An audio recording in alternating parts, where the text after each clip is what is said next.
अग्निपथ भारतीय सेना में, भारतीय नौसेना, थल सेना और वायुसेना में भर्ती के लिए नई भर्ती स्कीम केंद्र सरकार ने लाई है। इस स्कीम के द्वारा 4 साल के लिए युवाओं को सेना में भर्ती कराया जाएगा। 17.5 साल से लेकर 21 साल तक के युवाओं को इसमें भर्ती किया जाएगा।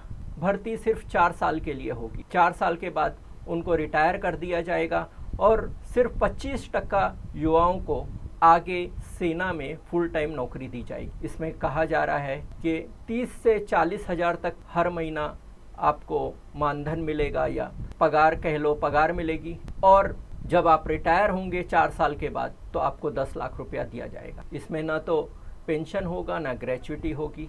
अगर आपको इन 4 साल में आपको नौकरी के दौरान अगर कुछ हो जाता है तो आपके घर वालों को 42 लाख का बीमा मिलेगा। तो ये एक योजना लेकर केंद्र सरकार आई है।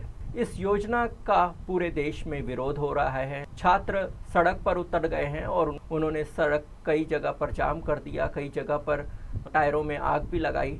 और उनका कहना है सेना में भर्ती होने के लिए जो शारीरिक क्षमताएं चाहिए उनको हम डेवलप करने की कोशिश कर रहे हैं, और जब हमको नौकरी लेने का टाइम आया तो ये 4 साल की टेम्पररी नौकरी दी जा रही है, तो उसका युवा पूरी तरह से विरोध कर रहे हैं। और न तो कोई पेंशन है, न कोई सोशल सिक्योरिटी है बात के लिए। सरकार की तरफ से ये कहा जा रहा है कि 4 साल के बाद भी 25% तक युवाओं को हम सेना में रखेंगे ही, और बाकी सैनिकों को हम कोशिश करेंगे कि हमारे अलग अलग विभागों में एडजस्ट करने की कोशिश करेंगे। लेकिन इस पे युवाओं को विश्वास नहीं हो रहा है। तो ये सवाल हमारे सामने आता है कि हमारी सेना में 4 साल के लिए सैनिक क्यों लिए जा रहे हैं, पहली बात। दूसरी बात यह है कि उन युवाओं को सिर्फ 6 महीने ट्रेनिंग दी जाएगी, फिर जब 6 महीने के बाद देश के बॉर्डर की सुरक्षा के लिए रख दिया जाएगा, और इससे देश की सीमाएं कितनी सुरक्षित हो जाएंगी। पूर्व सैनिक अधिकारी उन्होंने अपने बयान में कहा है कि एक सैनिक को बनने के लिए कम से कम 6 से 7 साल का समय लगता है। वो रेगिस्तान में ट्रेनिंग लेते हैं, वो पहाड़ों पर ट्रेनिंग लेते हैं, वो हवा में ट्रेनिंग लेते हैं।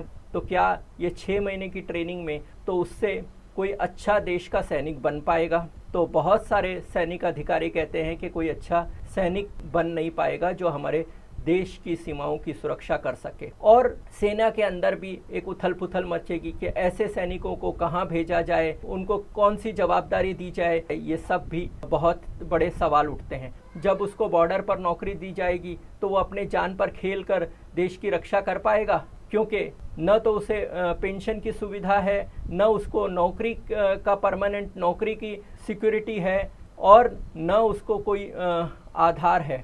तो ऐसे में क्या वो दूसरे सैनिकों की तरह अपनी जान पर खेल कर देश की रक्षा कर पाएगा? देश के लिए मर मिटने के लिए उसको क्या दिया जा रहा है? 4 साल में रिटायरमेंट? तो ये सारे सवाल हमारे सामने हैं। और हमारे सेना की जो छवि है वो एक मजबूत सैनिकों की छवि है। अच्छे सैनिकों की जो छवि है वो छवि धीरे धीरे मिट तो नहीं जाएगी। 4 साल में तो सैनिक रिटायर हो जाएगा, तो वो कब ट्रेनिंग लेगा, कब परिपक्व होगा और कब देश के लिए लड़ेगा? तो इस सब सवालों का जवाब सेना या सरकार ने नहीं दिया है। और भी ये सवाल उठाया जा रहा है कि ऐसे सैनिक जब 21 साल में रिटायर हो जाएंगे तो रिटायर होने के बाद उनको कौन नौकरी पे रखेगा? तो एक सैनिक अधिकारी का कहना था कि 55,000 सैनिक तो हर साल रिटायर होते हैं, और उनको कोई सिक्योरिटी गार्ड के अलावा उनको कोई नौकरी आमतौर पर नहीं मिलती है। इतनी बेरोजगारी बढ़ गई है। इसलिए ये सैनिकों को 21 साल की उम्र के कच्चे उम्र के सैनिकों को, कच्चे उम्र के युवाओं को जब वो रिटायर हो जाएंगे तो उनके पास क्या रास्ते बच जाएंगे? बहुत सारे सवाल हैं, क्योंकि ऐसे सैनिक जिन्होंने आधी अधूरी ट्रेनिंग मिली है और वो परिपक्व नहीं हुए हैं और उनकी उम्र सिर्फ 21 साल है, तो वो कहाँ पर जाएंगे, कैसे रहेंगे? तो ऐसे माहौल में ये सैनिक जो 21 साल की उम्र में ही रिटायर हो गए हैं, उनका एंटी सोशल एलिमेंट, उनका देशद्रोही लोग क्या उनका गलत इस्तेमाल नहीं करेंगे? क्या उनकी सैनिक जो उनको ट्रेनिंग मिली है उसका देश के खिलाफ तो इस्तेमाल नहीं होगा? या समाज में नफ़रत फैलाने के लिए और समाज में आपस में नफ़रत को बढ़ावा देने के लिए तो उनका इस्तेमाल नहीं होगा?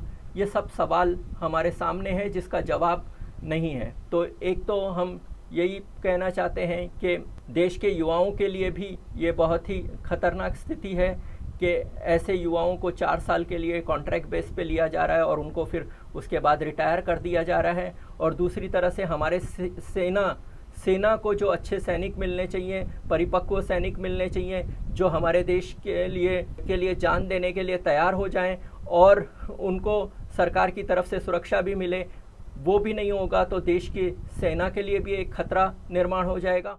एक बात कही जा रही है कि सरकार के पास पैसा नहीं है सैनिकों को उनके रिटायरमेंट के बाद देने के लिए, इसलिए वो पैसा बचाने के लिए ये योजना ला रही है। दूसरा है कि एक ये 2024 के चुनाव के पहले युवाओं को प्रलोभन देने के लिए कि और उनका जो गुस्सा है और उनका जो डिमांड है नौकरी की, जो बेरोज़गारी की, उसको पूरा करता हुआ दिखने के लिए सरकार शायद ये योजना ला रही है। तो सरकार की जो भी मंशा हो, लेकिन ये योजना पेपर पर या सामने तो यही दिखाई देती है कि इससे न तो युवाओं को फ़ायदा होने वाला है, न भारतीय सेना को फ़ायदा होने वाला है। इस पर आपका क्या राय है, आप ज़रूर कमेंट्स बॉक्स में लिखिए और देखते रहिए जनता का आईना।